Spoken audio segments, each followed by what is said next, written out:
어제에 이어서 예후의 이야기가 계속되고 있습니다.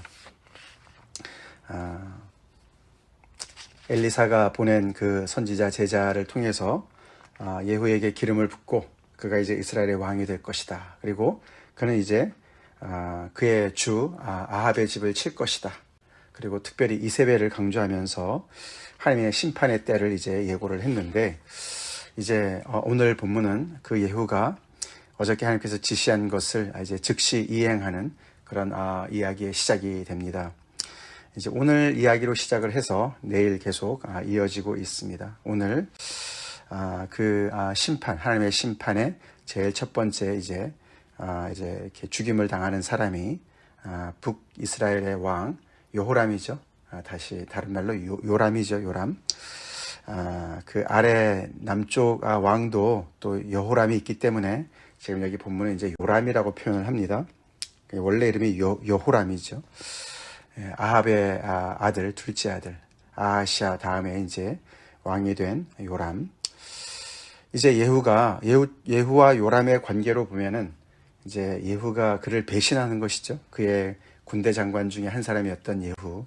이제는 그러나 하나님께서 그에게 정말 선지자를 통해서 그에게 기름을 부으셨고 그에게 이제 하나님의 그런 심판을 대행하라는 그런 사명을 주신, 그런 사명을 받은 사람 아닙니까? 그것을 이제 그가 치밀하게 이제 진행을 하는 그런 내용이 오늘, 정말 끔찍한 내용이 오늘 기록되어져 있죠. 하나님의 심판은 더디더라도 꼭 오는 것이죠. 이게 글쎄요, 줄잡아 몇십 년 지났을 것 같습니다.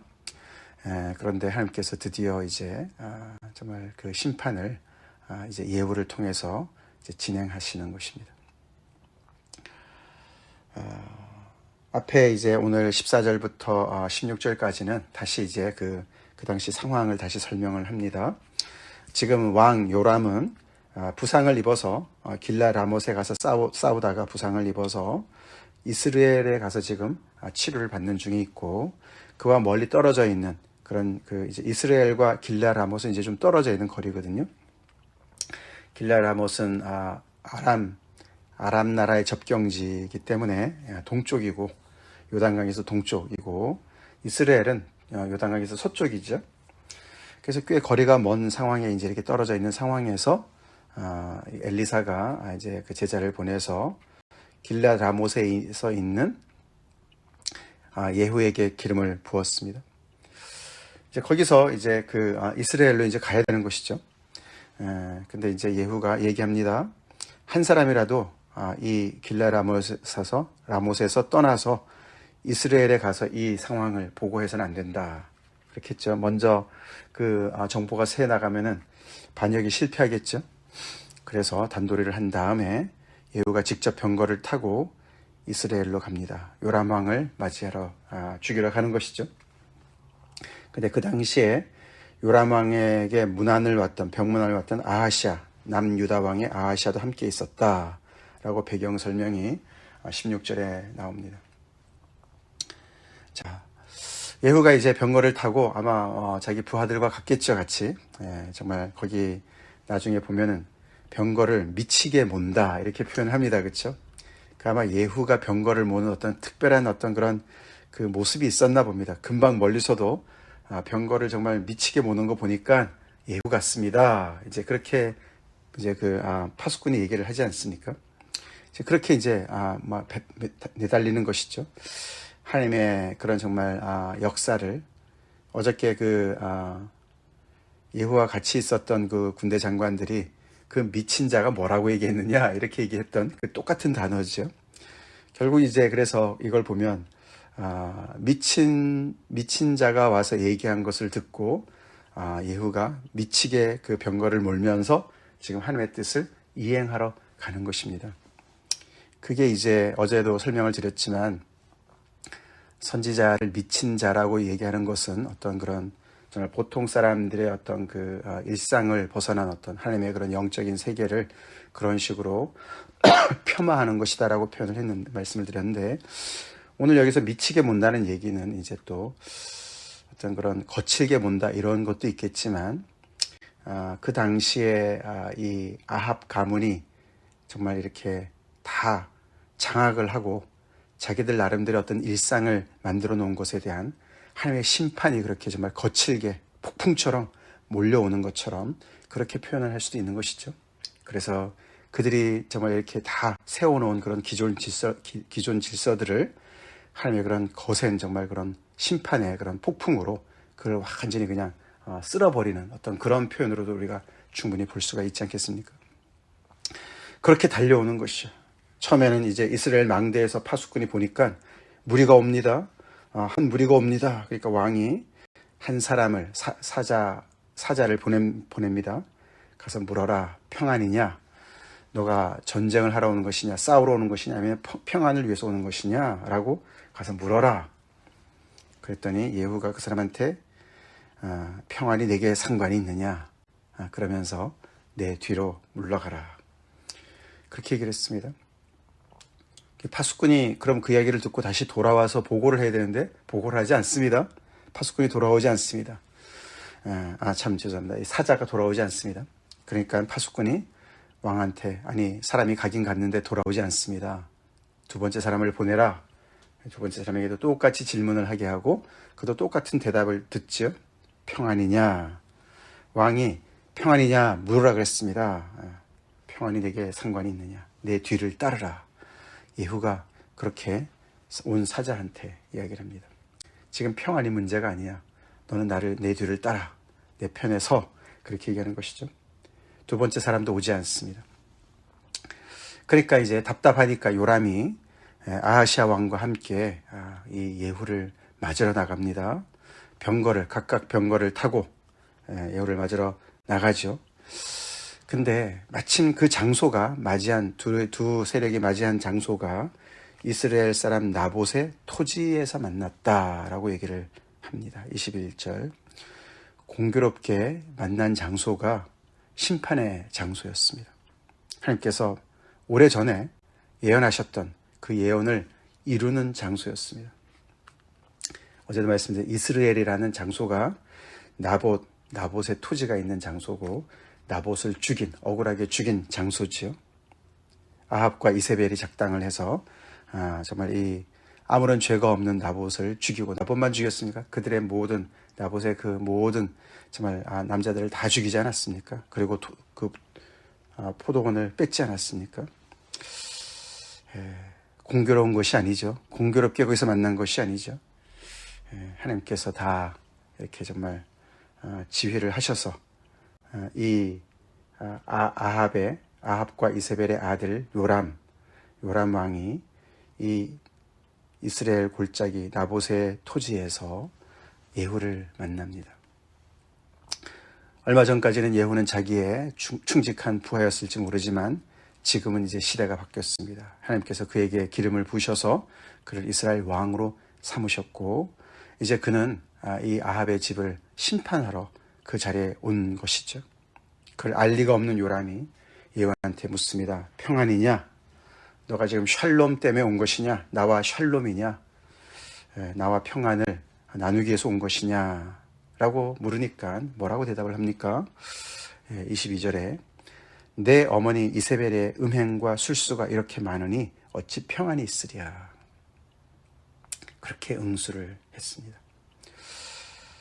지금 당장 죽는 사람은 요람이지만 예후는 요람의 죄를 이야기하기보다는 그의 어머니 이세벨의 그 죄악을 이야기하면서 이러기 때문에 어찌 평안을 우리가 얘기할 수 있겠느냐라고 얘기를 합니다.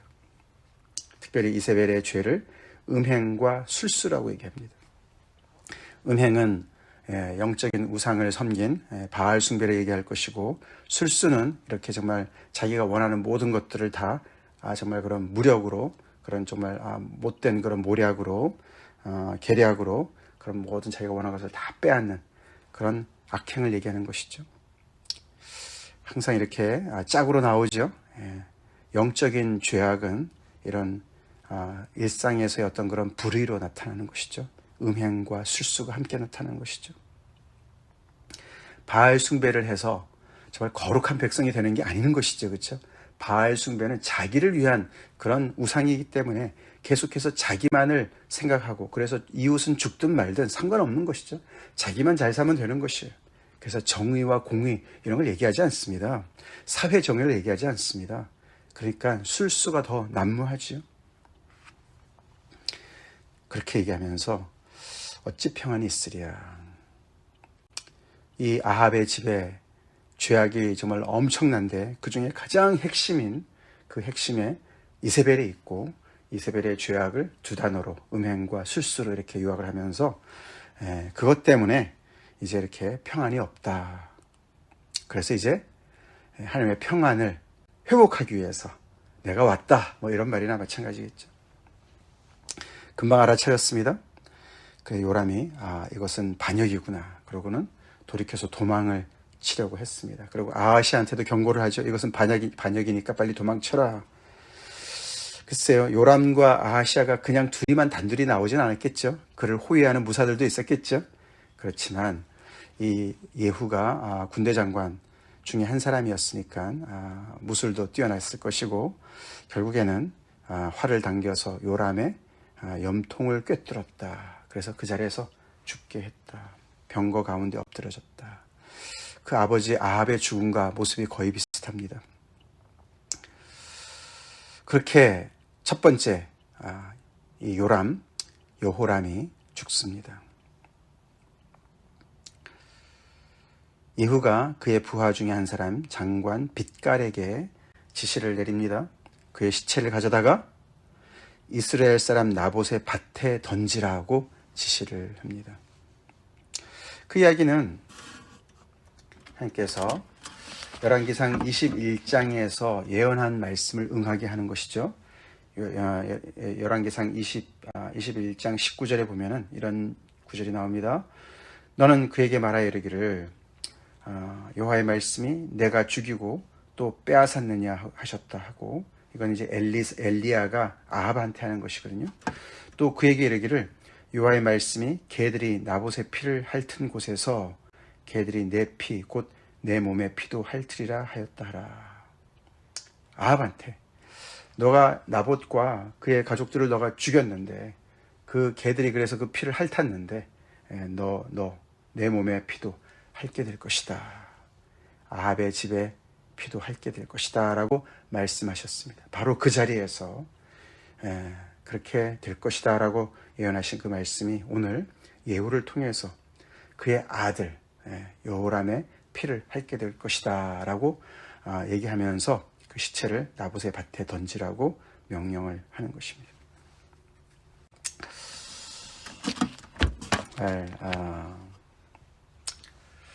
하나님은 보수하시는 하나님이시죠. 다른 표현으로는 복수하시는 하나님이시죠. 죄를 물으시고 갚으시는 하나님. 정말 우리가 하나님의 인자하심도 있으시지만 어미하심도 있으신 것을 우리가 보지 않습니까? 시간이 걸렸어도 하나님께서는 이 정말 죄를 응징하십니다. 마침 만난 장소가 그 나봇의 토지에서 만나게 하시고 그 억울하게 죽은 나봇의 피를 이렇게 갚아주시는 그런 하나님이신 것이죠. 죽임을 당하는 입장에서 요람 자기 부하가 배신했고 억울하고 그렇게 얘기를 하겠지만, 나봇의 쪽에서 보면은 그렇죠. 나봇과 그의 가족들 여기 보면은 그렇죠.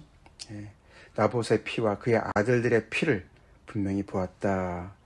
예후가 그렇게 얘기합니다.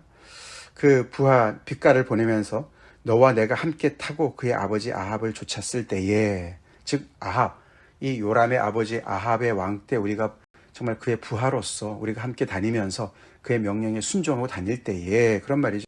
어쩌면 모르겠어요. 이 아합이 직접 나봇을 죽이지 않았을 것이고 그의 부하를 시키지 않았겠습니까? 그 일에 같이 가담한 사람인지도 모르겠습니다. 그랬을 때 여호와께서 이같이 이 일을 예언하셨다. 그래서 그가 마치 그것을 기억하는 것처럼, 그래서 그 예언을 우리가 이렇게 응하는 것이다. 내가 어제 나봇의 피와 그의 아들들의 피를 분명히 보았노라. 여호와께서 그렇게 말씀하셨다. 그래서 이 토지에서 내가 갚을 것이다. 그 일을 우리가 하는 것이다. 그렇게 얘기를 합니다. 예후가 평소에 이런 하나님의 말씀을 마음에 두고 살은 것은 아니겠지만 이제 정말 그 선지자의 제자의 그 기름 부음과 함께 그가 무엇을 해야 되는지, 특별히 이세벨을 그렇게 처단해야 된다는 얘기를 어저께 그 얘기를 했고, 이스라엘 지방에서 개들이 이세벨을 먹으리니 그를 장사할 사람이 없을 것이다 라고 이야기한 그 모든 것들, 아합의 집을 또 진멸할 것이다 라는 그런 모든 이야기들을 통해서 이 모든 것들을 다시 이렇게 어떤 그런 신학적인 그런 정리가 됐겠죠. 이게 하나님의 뜻이구나. 두려우신 하나님이시구나. 하나님께서 나를 통해서 이 일을 잡으라고 하시는구나. 그러면서 그 일을 신속하게 처리를 하는 것이죠. 우리 이사야서 8장 말씀에 이런 말씀이 있습니다. 만군의 여호와 그를 너희가 거룩하다 하고 그를 너희가 두려워하며 무서워할 자로 삼으라. 우리가 하나님을 참 두려워하고 무서워할 자로 삼지 않을 때가 많습니다. 그렇죠? 하나님은 항상 사랑이시고 은혜가 넘치시고 죄를 사하시고, 그 말도 맞습니다만 오늘 본문과 같이 이렇게 보수하시는 하나님이신 것을 우리가 평소에 잊지 말아야 될 줄로 믿습니다. 하나님을 두려워하고 무서워할 자로 삼으라. 이 이사야서 8장 말씀은 이 지금 남유다를 향한 이야기 아닙니까? 아수르가 쳐들어와서 정신을 못 차리고 있는 이들한테, 이들은 계속해서 살 길을 찾느라고 정말 동분서주하고 있습니다. 그러면서 정말 이 아수르를 너무너무 두려워하는 것이죠. 그런데 정작 두려워해야 될 하나님을 두려워하지 않는 거예요. 이 아수르를 이렇게 하나님께서 도구로 사용하셔서 그 백성을 지금 이렇게 정말 심판하시려고 하시는 그 하나님을 두려워해야 되는데, 그래야 해결책이 나오는데 그 하나님을 두려워하지 않고 그냥 이 몽둥이만 두려워하는 거예요. 그렇죠? 맴매를 든 부모님을 두려워해야 되는데 맴매만 두려워하는 그런 어린아이들처럼 그런 상황이 있었던 것이죠. 그래서 하나님께서 너희가 하나님을 거룩하다 하고 하나님을 두려워하고 무서워할 자로 삼아야 된다. 너희를 대적하는 분은, 하는 대상은 아수르가 아니라 여호와 하나님이야. 너네가 그렇게 죄악을 범했기 때문에 하나님 앞에 I'm sorry, 잘못했습니다 이러고 나와야지, 하나님을 두려워해서 나와야지, 너네 어디 가서 지금 해결책을 찾고 있느냐, 그런 맥락에서 하는 그 말씀 아닙니까? 우리 하나님을 정말 경외하고 예배하지만 또 하나님을 경홀히 여겨서는 안 됩니다. 만홀히 여겨서는 안 됩니다. 내 마음대로 주물럭거리는 그런 대상이 아닙니다. 하나님은. 그래서 우리가 참 하나님을 이렇게 경외하는 마음, 경외하는 말은 하나님을 정말 이렇게 예배하고 높이고 존경하는 마음뿐 아니라 두려워하는 마음, 하나님을 두려워하는 fear of God이라고 그러죠. 하나님을 두려워하는 마음, 그런 마음을 우리가 늘 가지고 있어야 됩니다. 가지고 있어야 됩니다. 결국 이 북이스라엘이 이 오므리 왕조를 통해서, 오므리가 자기 아들 아합에게 이세벨을 이렇게 결혼하게 해서 이세벨이 그 땅에 들어오면서 정말 그 땅에 정말 이렇게 오랜 기간 동안 정말 바알 숭배로 말미암아 완전히 그 나라 전부가 그냥 아주 그냥 쑥대밭이 될 정도로 그렇게 엄청난 그런 악영향을 받지 않았습니까? 결국 이제 그 죄값을 치르는 그런 상황을 보게 되는 것이죠. 음행과 술수가 난무하는데 어찌 평안이 있겠느냐, 그렇습니다. 우리 삶에는 평안이 있습니까? 하나님을 경외하는 자의 삶에 평안이 있을 줄로 믿습니다. 아멘. 그렇습니다. 내가 내 힘으로 내가 원하는 것들을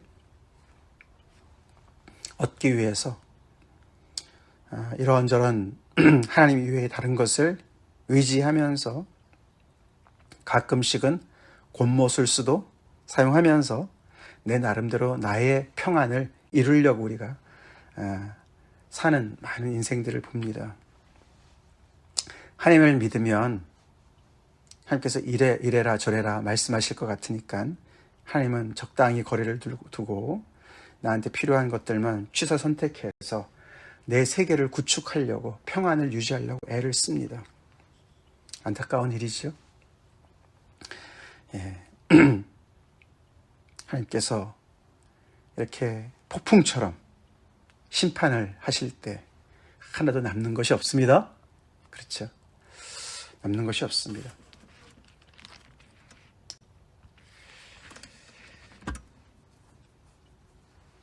우리는 빠르면 빠를수록 좋습니다. 하나님께 항복하고 나가고, 그렇죠? 하나님께 우리의 죄를 자백하고 하나님을 두려워하고 무서워하며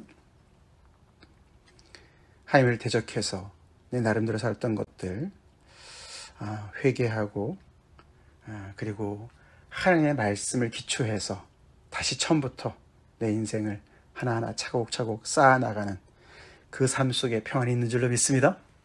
그렇죠? 어제도 말씀을 드렸죠. 하나님께서는 살리시기도 하시지만 또 이렇게 죽이기도 하시는 그런 하나님이시다. 우리가 신명기 32장에 하나님께서 그 마지막 이제 신명기 말씀을 하시면서 이런 말씀을 하세요. 32장 39절에 이제는 나 곧 내가 그인 줄 알라. 나 외에는 신이 없도다. 나는 죽이기도 하며 살리기도 하며 상하게도 하며 낫게도 하나니 내 손에서 능히 빼앗을 자가 없도다. 네. 오늘 이 본문은 하나님께서 심판하셔서 북이스라엘 왕 요람을 죽이시는 일을 하십니다. 무서운 이야기죠.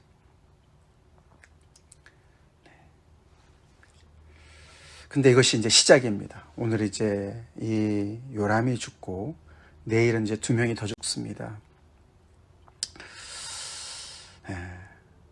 그래서 하나님의 심판이 더디지만 분명히 오는 하나님의 심판이 있음을 우리가 알고 우리는 십자가 앞으로 나가야 되겠죠?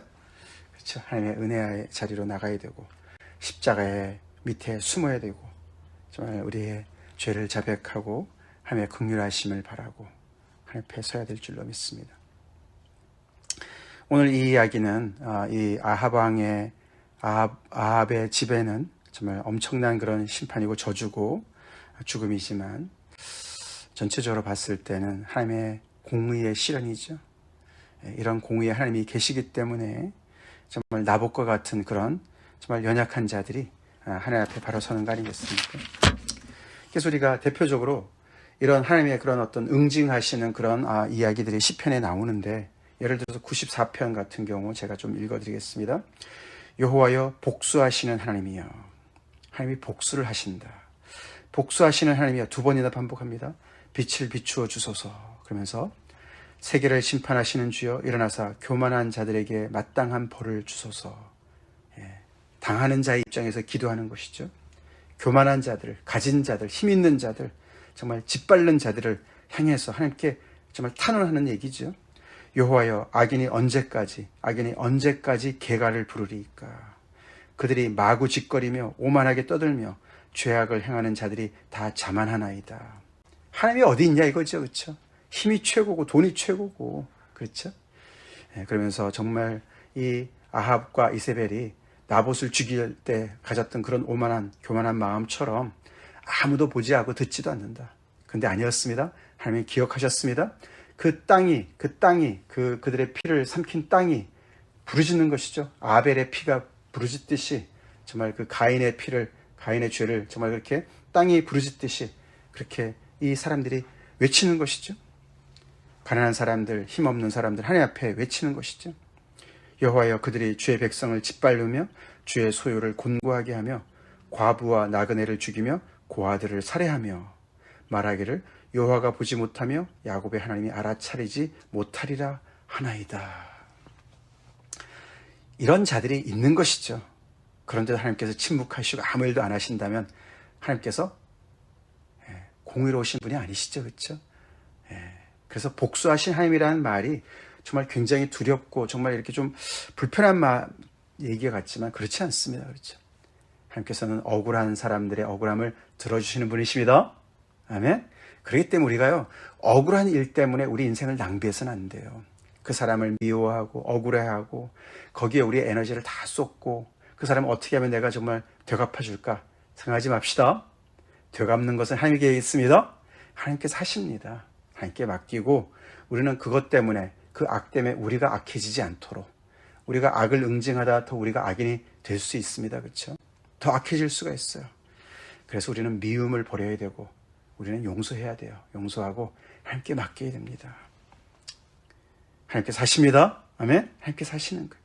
그래서 아까 읽어드린 9절에 귀를 지으시니가 듣지 아니하시랴 눈을 만드시니가 어찌 보지 아니하시랴. 하나님께서 귀를 만드셨고 또 눈을 만드신 분이시기 때문에 다 듣고 다 보시는 분이시다. 우리 하나님께 맡깁시다. 다 같이 기도하시겠습니다. 하나님 감사합니다. 오늘 또 두려운 말씀 우리가 묵상하며 복수하시는 하나님, 정말 이 아합의 가문을 심판하시는 하나님. 그래서 첫 번째로 요람 왕을 이렇게 정말 참 심판하신 하나님을 우리가 봅니다. 그 땅에 그 죄악을 도려내시는 하나님. 아버지여, 우리가 정말 아버지 이 두려우신 하나님을 늘 경외하는 자들로 살게 도와주시옵소서. 또는 우리가 억울해서 정말 아버지 그것 때문에 망가지지 않게 도와주시옵소서. 하나님께 맡기고 정말 아버지 모든 어그러진 것을 바로잡으실 그 하나님을 우리가 신뢰하며 하나님의 때를 기다리며 우리가 중심을 잘 잡고 예수님 말씀처럼 그 악을 우리가 마음에 품지 아니하고 미워하지 아니하고 우리는 더욱더 정말 아버지 거룩한 주님의 백성들로 하나님을 두려워하고 무서워하며 하나님 앞에 바로 서는 그런 인생들 되게 하여 주시옵소서. 하나님, 우리의 삶에도 많은 억울함들이 있습니다. 주님 바로잡아 주시옵소서. 예수님 이름 받들어 간절히 기도 올리옵나이다. 아멘.